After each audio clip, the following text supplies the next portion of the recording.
अनुमति संविधान में मिली गई उसको खत्म करने का कुछ ऐसा तो इरादा नहीं है? देखिए, भारतीय संविधान में सेक्शन 21 ये कहता है कि किसी भी आदमी को अपनी जीवन के लिए स्वतंत्रता है। ठीक है, अभी जो हो रहा है, अगर किसी आदमी को अभियुक्त बनाया जाता है तो वो जब तक अभियुक्ति है तब तक के उसका सिद्ध ना हो जाए। नमस्कार दोस्तों, जो दिल्ली के एलजी साहब ने जनता का अपमान करने के लिए जो काला कानून लेके आए 13 अगस्त को, उसके लिए हमारे जो एडवोकेट की जितनी भी टीम है, चाहे वो दिल्ली के किसी भी कोने में हो, सभी लोग जनता की हित की बात कर रहे हैं। क्योंकि जो पुलिस वाले होते हैं कानून व्यवस्था को मेंटेन करने की बात करते हैं, और हमारे जो न्याय के सिपाही होते हैं, यही जो वकील है जो एक अपराध या अपराधी को उस दोष से मुक्त कराने की बात करते हैं। तो हम इनसे यही जानने का प्रयास करते हैं, आखिर में जो एलजी साहब ने जो नोटिफिकेशन जारी किया है, क्या सच में वो काला कानून है? इसके लिए इनकी आगे की रणनीति क्या होगी? तो हमारे जो फॉर्मर वाइस प्रेसिडेंट है सर, ये द्वारका कोर्ट से, हम इनसे बात कर लेते हैं। सर, क्या कहेंगे? ये जो कानून है, इससे वकील जो कम्युनिटी है वो अफेक्ट नहीं हो रही। ये हमारी जो लड़ाई है ये आम जनता के, क्योंकि उनके अधिकारों का हनन हो रहा है। एक राइट टू फेयर ट्रायल एक राइट होता है, सब एक्यूज के लिए अवेलेबल होता है, वो यहाँ से हो रहा है, उससे इन्फ्रिज हो रहा है। इस कानून में मैं हल्का सा बताऊं कि क्या इसके अंदर प्रपोज्ड है। इसमें प्रपोज्ड है कि पुलिस वाले अपने पुलिस स्टेशन में बैठे बैठे कोर्ट के अंदर गवाही दे सकेंगे। अब आप ये देखिए, एक पुलिस वाला पुलिस स्टेशन में बैठा हुआ है तो वो तो वहाँ ट्यूटर भी हो सकता है, वहाँ पे लिख के भी रख सकता है, वहाँ पे सामने टेली प्रिंटर आजकल बहुत आ रहे हैं, वो भी लग सकते हैं, अपना पेज पे लिख के और गवाही दे देगा। उसका क्या हश्र होगा केस का? उस केस में, जिस केस के अंदर पुलिस गवाह होगा, उसमें 100% सजा होगी। क्यों? कि उसने इंडिपेंडेंट गवाही नहीं देनी, उसने कागज पढ़ के गवाही देनी है। जो केस डायरी के अंदर लिखा है वो उसने यूं का यूं बोल देना है। तो इस वजह से ये हमारी जो लड़ाई है ये निहायत ही काला कानून है, उसके खिलाफ है। और ये हमारी अपनी लड़ाई नहीं है, ये हम जनता के लिए लड़ाई लड़ रहे हैं। तो आप लोगों से भी प्रार्थना है कि जनता में पूरी स्प्रेड करें इस बात को। सर, ये क्या लग रहा है इसमें संवैधानिक की कोई ऐसा कोई आर्टिकल है जो जनता के लिए वो हनन हो रहा है? ऐसा कोई आर्टिकल? बिल्कुल बिल्कुल बिल्कुल। एक्चुअली जो हमारा अभी बीएनएस भी बना है, बीएनएस, उसके अंदर जो नया बना है उसमें भी ये राइट है ऑफ फेयर ट्रायल। देखिए, कोई भी कोर्ट होती है वो बायस नहीं होती, वहां पे इंडिपेंडेंट ट्रायल होता है। जब तक किसी कोर्ट ने किसी को दोषी करार ना दे दिया जाए तब तक भी वो बेगुनाह होता है। ठीक है, अब होगा क्या कि अब पुलिस ने एक केस बनाया, जब वो केस कोर्ट में आता है तो there is a right to accuse of a fair trial. Fair trial का क्या मतलब है कि उसके अंदर कोई पार्शियलिटी नहीं होगी। जो भी गवाह है कोर्ट में आएंगे, कोर्ट के सामने अपने बयान दर्ज कराएंगे, तब कोर्ट उसको संज्ञान में लेके और फैसला देगी इसमें। ठीक है, अब क्या हो रहा है इसमें जो प्रपोज होगा, इसके अंदर पुलिस अपने स्टेशन में बैठ जाएगा, कोर्ट में आने की उसको आवश्यकता नहीं है। जब वो कोर्ट में नहीं आएगा, जब पुलिस स्टेशन में बैठा हुआ है, तब तो उसने जो भी कुछ कहना है वहां पे कह देगा। अब आगे होगा क्या? हर केस के अंदर इंडिपेंडेंट गवाह होंगे नहीं, पुलिस वाले गवाह होंगे। अगर आप उनको पैसे दे दोगे तो थोड़ा बहुत इधर कर देंगे, अदरवाइज उन्होंने पढ़ के बोलना है। मतलब इसमें भ्रष्टाचार बढ़ेगा और प्लस किसी को न्याय नहीं मिलेगा। ये सबसे बड़ी बात। सर, क्या लग रहा है इसमें आप लोगों की जो भी टीम है, सुप्रीम कोर्ट में या हाई कोर्ट में कोई अभी जनहित याचिका दायर की गई है? अब होता क्या है कि हर रोज ये काले कानून बना रहे हैं, कहाँ तक कौन कौन सी ऑर्गेनाइजेशन लिटिगेशन में जाए। आपको पता है, एक लिटिगेशन अगर हम PIL सुप्रीम कोर्ट या हाई कोर्ट में फाइल करते हैं वो अमूमन 4 या 5 साल तक चलती है। तब तक क्या होगा? तो काफी निर्दोष लोगों को सजा मिल जाएगी। फिर दूसरी बात, वो काले कानून बनाते रहें और हम लोग लिटिगेशन करते रहें। हम क्यों ना ऐसा स्टेप उठाएं। तो इसीलिए हमारी कोऑर्डिनेशन कमेटी ने और सभी बार एसोसिएशन ने मिलके, इवन आज हाई कोर्ट बार एसोसिएशन भी हमारे साथ ज्वाइन कर रही है by putting a black ribbon on their. वो आज ही होगा सर? आज से शुरू होगा और तब तक ये कानून खत्म नहीं हो जाएगा, तब तक कंटिन्यू रहेगा। घर का हम गिराव भी करेंगे। एक किसी सिंपल भाषा में समझाते हैं आपको कि जो पुलिस की गवाही होती है वो मान्य नहीं होती जब तक हम उसको अदालत में उसको गवाही नहीं कर देते। अगर ये कंटिन्यू रहेगी तो पुलिस ने जो लिखा है वो वहाँ पढ़ के अगर वही चीज़ अगर बोल देगा तो एक आम आदमी के लिए पुलिस ने जो भी लिखा अगर उसके खिलाफ भी लिखा अगर वो फेयर है या नहीं है वो पूरी तरह से मान्य हो जाए। एक सर गवाही मतलब गवाह का एक वो धारा होता है आप लोगों की भाषा में जिसमें 161 और 164 होता है। 161 के लिए बोल रहा हूँ, 161 में पुलिस ने जो भी गवाही दी वो मान्य नहीं होती जब तक उसको अदालत में वो पूरी प्रूफ ना कर दिया जाए।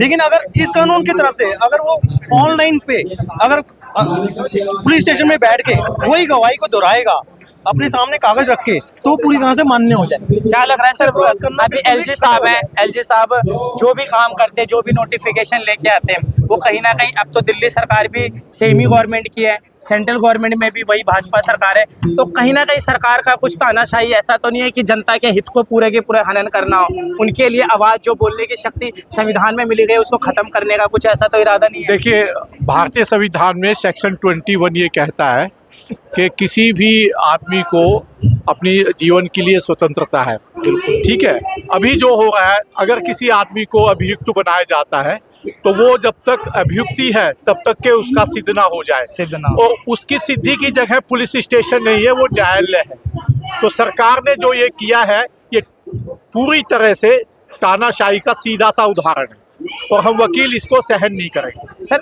वकीलों में भी तो सर ऐसा होता है, हमने देखा भी है कि कई वकील ऐसे हैं हमारे जितने भी कोर्ट हैं उसमें कोई अलग अलग पार्टी के ही लोग होते हैं, जैसे कोई बीजेपी से है, कोई कांग्रेस से है, कोई मतलब एक अंदर लोगों की आइडियोलॉजी होती है।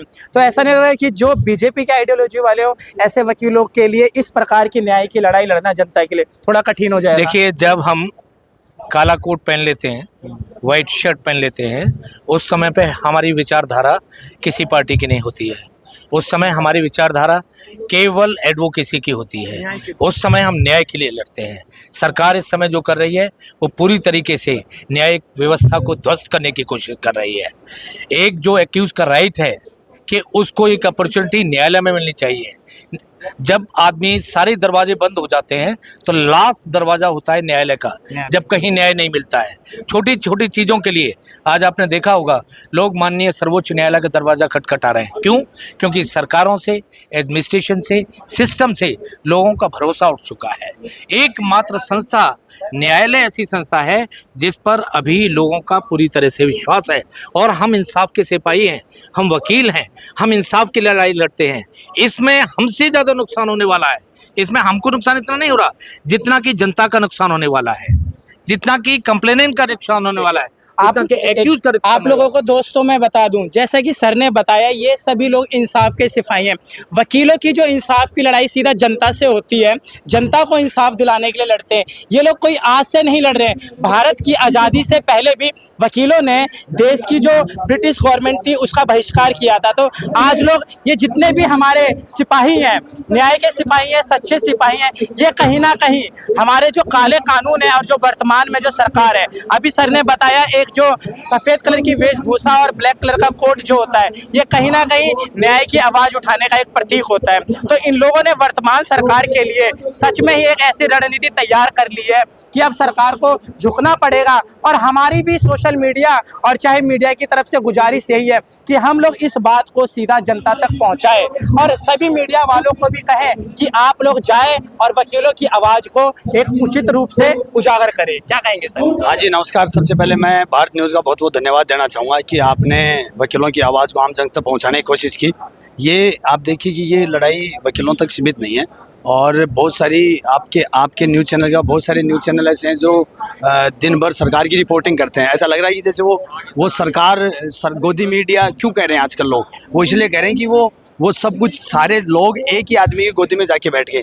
भाई साहब, इस देश में लोकतंत्र का चौथा स्तंभ मीडिया है। अगर मीडिया अपना काम ईमानदारी से करेगी, आप ऑनेस्टली और सच्चाई और ईमानदारी से अपनी रिपोर्टिंग करेंगे तो मैं कह रहा हूँ सरकार कल तक अपने घुटनों पे आ जाएगी।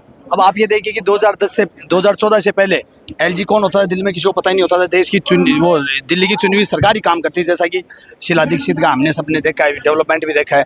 अब 2014 के बाद केंद्र में सरकार चेंज हो गई।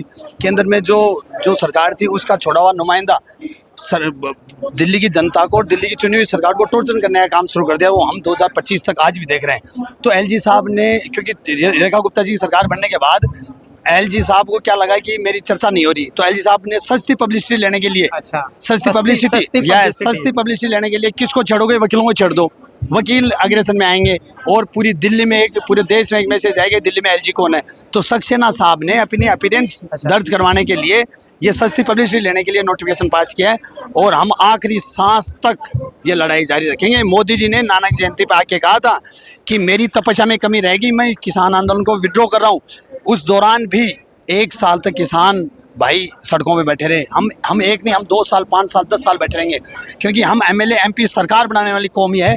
2014 में जब मोदी जी प्रधानमंत्री के लिए लोगों ने प्रोजेक्ट किया उनकी पार्टी ने, और lawyers with Modi, Modi with lawyers जो मुहिम चली थी, और तालकटोरा स्टेडियम दुनिया भर के एडवोकेट इकट्ठे हुए थे। हमारे सबसे सीनियर एडवोकेट जो अभी दुनिया में नहीं रहे, जेठमलानी साहब, वो भी थे, खोसला साहब थे, और लीगल फ्रेटर्निटी के बहुत टॉप लीडर्स उस दौरान, जेटली साहब और बहुत सारे थे। लेकिन सबसे ज़्यादा अगर नुकसान किया है किसी ने, तो इस लीगल फ्रेटर्निटी को नुकसान किया, प्रेजेंट गवर्नमेंट ने नुकसान किया। आप ये बताइए देश का कानून मंत्री कौन है भाई साहब? आप पूछिए ना सवाल कि कानून मंत्री साहब, आप तो ब्यूरोक्रेट थे, आपका लीगल फील्ड से क्या लेना देना? आपको लीगल फील्ड की नॉलेज नहीं है, आपको ये नहीं पता कि ट्रायल कैसे लड़ते हैं, अपीलांट कोर्ट कौन सी है, अपेक्स कोर्ट कौन सी है, उनमें मुकदमे लड़ने का उनको कानून मंत्री बना रखा है। तो सबसे बड़ा दुर्भाग्य इस देश का ये है कि यहाँ मंत्री नहीं रखे हुए, यहाँ किन को रखा हुआ है, यहाँ नौकरी पे रखे हुए लोग हैं, ये मंत्री नहीं है, ये फ्रीडम नहीं दे रखी इनको। मोदी जी कहते हैं A for apple, B for ball, C for cat, उसी हिसाब से सारी पपेट की तरह काम कर रहे हैं एलजी साहब। और ये बहुत सारे मंत्री ऐसे हैं जिनका अपना कुछ नहीं है। आप ये देखिए कि अभी ये द्वारका एक्सप्रेस यूआर का उद्घाटन हुआ, भाई साहब मोदी जी जगह जगह जाके फीता काटने के लिए जा रहे हैं। कौन काट रहा है फीता? काम गडकरी साहब कर रहे हैं, फीता मोदी जी काट रहे हैं। तो इस तरह से बहुत सारे, अब हमारा अगर कानून मंत्री लीगल फील्ड से होता, आदरणीय रविशंकर साहब कानून मंत्री थे, उनको हटा दिया। क्यों हटाया? क्योंकि वो फील्ड से जुड़े हुए थे। वर्तमान में कौन है? हाँ, अब अर्जुन मेघवाल साहब है, उनको पता ही नहीं कि क्या दुनिया किस ओर जा रही है। हाँ, तो ये हाँ, ये जनता है, ये भी हमारे साथ है, इनसे आप पूछ सकते हैं। मार दूंगा को। नहीं, आप गुजारिश कर सकते हैं सर, ये आप पुलिस इतना पैसा खाएगी ना पब्लिक से। तो आप पब्लिक है, हम तो ये चाहेंगे हम इनके सपोर्ट में हैं, क्योंकि ये संविधान से, डॉक्टर अंबेडकर से ही ये संविधान चलता आ रहा है कि जो कुछ होगा कोर्ट में जजमेंट होगा। 10 कितने लोग होते हैं, पुलिस वाले तो अंदर कमरे में बंद करके कुछ भी ले लेंगे, कोर्ट में कुछ भी कर लेंगे। चलिए, अभी जैसा कि सर ने बताया कि जो हमारे जो वीके सक्सेना, माननीय वीके सक्सेना है, वो सस्ती पब्लिसिटी पाने के लिए कहीं ना कहीं ऐसे कानून ला रही है जो सीधा की सीधा उनका नाम उछाले और उनका भी नाम हो कि दिल्ली में कोई ना कोई एक वीके सक्सेना नाम का व्यक्ति है। जैसा कि आपको पता है कि दिल्ली में सरकार, भाजपा की सरकार बनाने के लिए उनका महत्वपूर्ण योगदान है। क्या कहेंगे सर इस काले कानून के बारे में? देखो, ये मेरा नाम चौधरी निशु अलावत है और ये जो काला कानून आया है ना, ये जनता के बिल्कुल खिलाफ आया है। They are raping the justice, they are playing with the justice. मैं आपको बता दूं, अगर ये काला कानून वापस नहीं हुआ तो एडवोकेट लास्ट दम तक सत्याग्रह तक चलेंगे, सत्याग्रह तक चलेंगे, ये हमने सोच लिया है। और अभी गवर्नमेंट ने क्या किया है, गवर्नमेंट डेमोक्रेसी को कम्प्लीटली खत्म करना चाह रही है, जो कि पॉसिबल नहीं है जब तक वकील जिंदा है। ये आप क्या कहेंगे सर इसके बारे में? इधर आ जाए, वो न्यायालय का बोर्ड आ जाए तो। अच्छा, कौन सा बोर्ड? जिला न्यायालय दिख रहे हैं ना जिसमें। अच्छा, हाँ जी सर, ये जो भारत न्यूज़ लाइव से जुड़ने के लिए इसे लाइक, सब्सक्राइब और बेल आइकन दबाएं।